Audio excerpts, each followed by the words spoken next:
You've packed your bags, moved to Dubai, London, Sydney, or somewhere new and exciting. In our last video, we learned that even though you've left South Africa, SARS still considers you a tax resident by default, which means you're technically liable for tax on your new foreign salary. So, you're at the fork in the road. You have two main paths you can take. Let's look at path 1 first. This is what most people call the expat tax.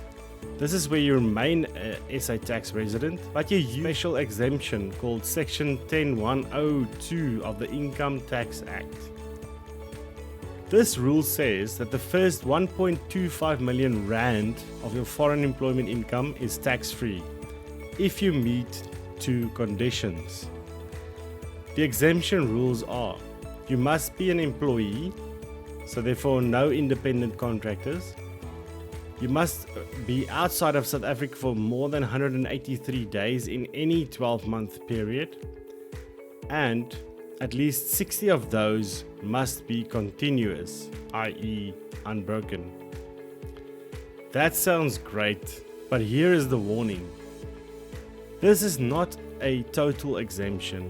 It is a 1.25 million deduction. If you earn 2 million a year, the first 1.25 million is exempt, but the remaining 750,000 is subject to South African income tax at your normal marginal rate. Which brings me to option and path number 2, ceasing your tax residency. This is the formal breakup with SARS. The one I think the most of you will tend to go with.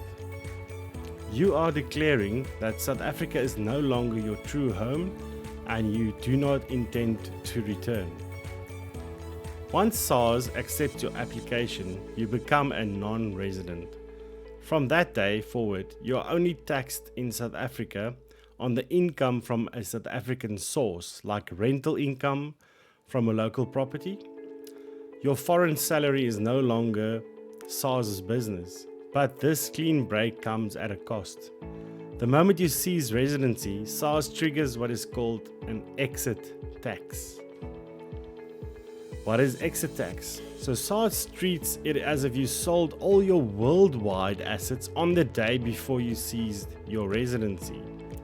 This includes shares, unit trusts, and even cryptocurrency. You will have to pay capital gains tax on any growth, even though you haven't actually sold anything.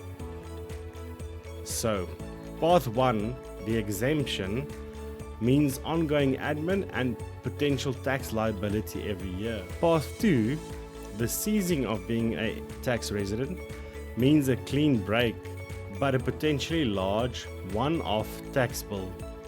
It sounds complicated, right? Well, there is a third option, a secret weapon, as I call it, that can override both of these.